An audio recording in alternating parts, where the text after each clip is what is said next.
Alkisah. Di sebuah desa bernama Jatiwalang, Jawa Tengah, hiduplah seorang lelaki tua bersorban putih bernama Syekh Daun Jati. Syekh Daun Jati dikenal sebagai seorang ulama yang bijaksana dan memiliki kesaktian. Suatu hari, saat bulan Ramadan tiba, terjadi wabah ulat bulu di desa Jatiwalang. Ulat bulu itu jumlahnya sangat banyak dan menyebar ke seluruh desa. Warga desa ketakutan dan tidak tahu harus berbuat apa. Di tengah desa, ribuan ulat bulu berwarna hitam yang hampir sebesar jempol orang dewasa tak hanya terlihat di pohon kelapa, pisang, atau pepaya, tapi dengan cepat menempel di tembok-tembok rumah, di pintu, dan di jendela. Ulat bulu membuat udara desa Jatiwalang kental dengan bulu ulat yang rontok, hingga membuat para warga bersin dan kulit seketika menjadi gatal. Aduh, kok banyak bulu ulat sih di sini? Iya nih, seperti bulu hewan. Oh, ternyata ada bulu tuh.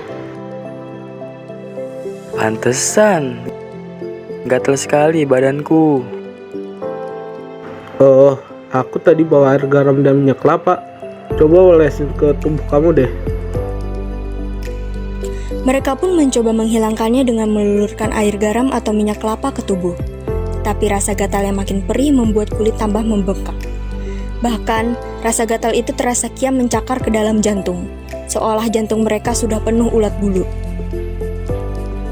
Tak pernah terjadi wabah ulat bulu sebelumnya.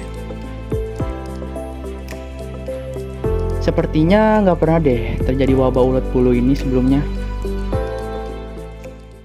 Tak bisa menepiskan bayangan buruk, para penduduk kemudian mengaitkan munculnya ribuan ulat bulu itu dengan orang-orang yang mati terbantai. Ulat bulu ini memang belum pernah terjadi sebelumnya. Apa wabah ini ada kaitannya dengan orang-orang yang mati terbantai waktu itu? Pembantaian? Kapan ada pembantaian di desa ini? Bertahun-tahun lalu, terjadi pembantaian orang-orang yang dituduh komunis di desa Jatilawang. Mereka mati dengan cara paling mengerikan, ditangkap dan diseret ke pinggiran hutan jati. Sebagian ditembak, digorok, atau dihajar kepalanya hingga remuk dengan batang kayu jati. Kekejian ini memang tak pernah bisa dilupakan. Oh, lalu apa kaitannya dengan wabah ini?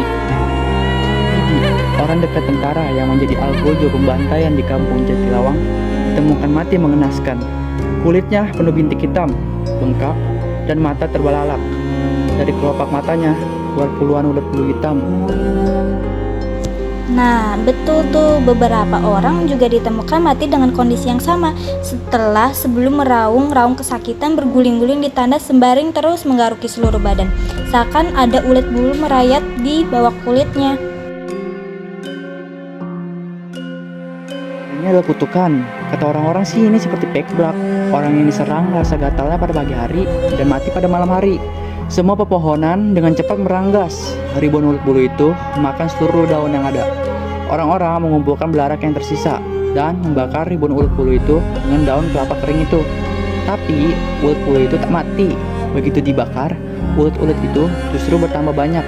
Setiap seekor ulat terbakar, dari abunya justru bermunculan banyak sekali ulat.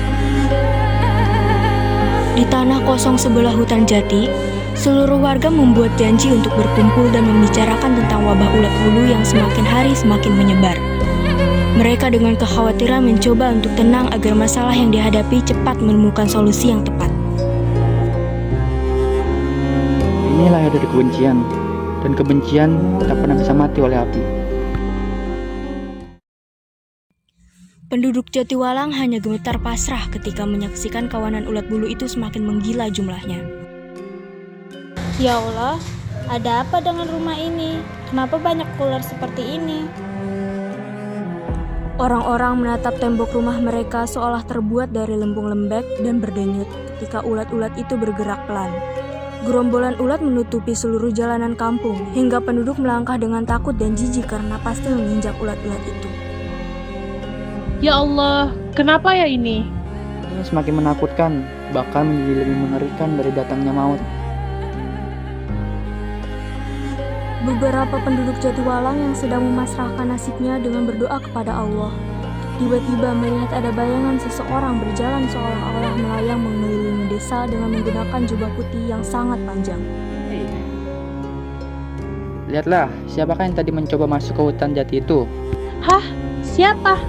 Hanya orang yang mau bunuh diri yang berani memasuki hutan jati itu. Malam itu, di bawah cahaya bulan yang begitu murung dan pucat seperti mata yang putus asa, samar-samar terlihat seseorang berdiri di atas selembar daun jati yang melayang, seolah selembar daun jati itu karpet terbang. Dengan gerakan ringan, orang itu menebahkan selempang sorbannya ke arah pepohonan jati, dan seketika gerombolan ulat bulu hitam langsung lenyap. Sosok yang berdiri di atas lembar daun jati itu terus melayang dan melesat menggerakkan tangannya, seperti menghantam dan menampar kekosongan udara dan kadang seperti menangkis sebuah serangan.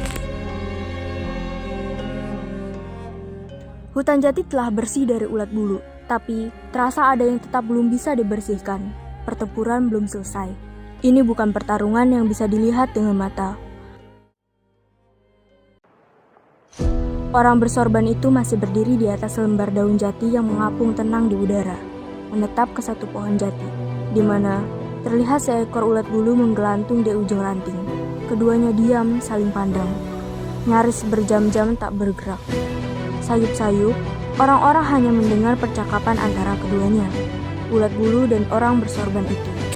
Siapa kamu? Saya bukanlah apa yang Kisanak lihat. Sekiranya Kisanak bisa melihat apa yang tidak terlihat, maka Kisanak tahu siapa saya. Tak ada siapapun yang tahu, kecuali diberitahu apa yang sepatutnya ia ketahui.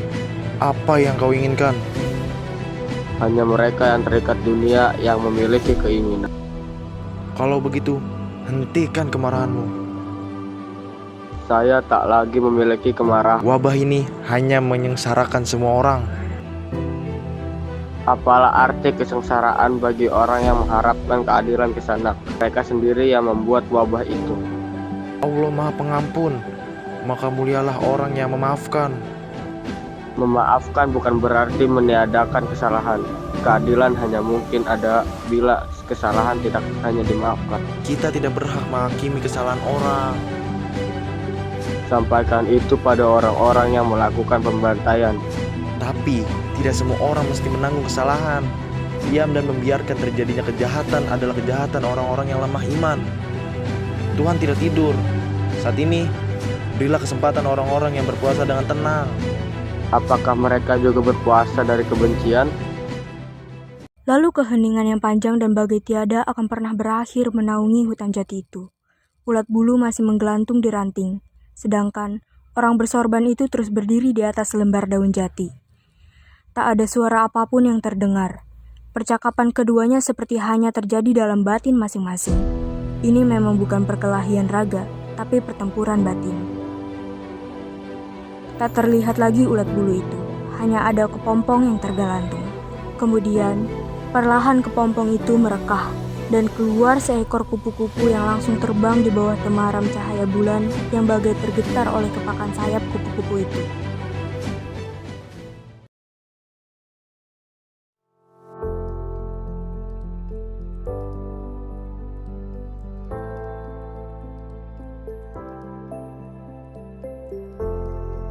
Kalian tenang saja, wabah ulat bulu itu sudah musnah. Wabah ini adalah bentuk keadilan dari para arwah korban pembantaian. Oh, jadi ulat bulu itu adalah arwah korban pembantaian. Ya, benar. Mereka datang untuk menuntut keadilan. Adakah yang perlu kita lakukan, wahai Syekh? Kita hanya perlu mendoakan arwah para korban pembantaian itu dan memohon pertolongan dari Allah Subhanahu wa Ta'ala.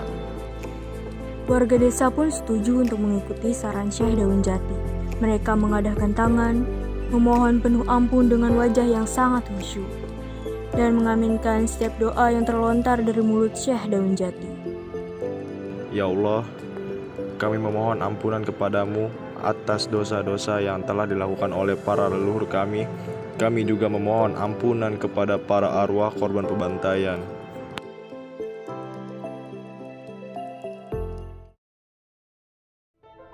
Warga desa pun kembali menjalani kehidupan mereka dengan tenang.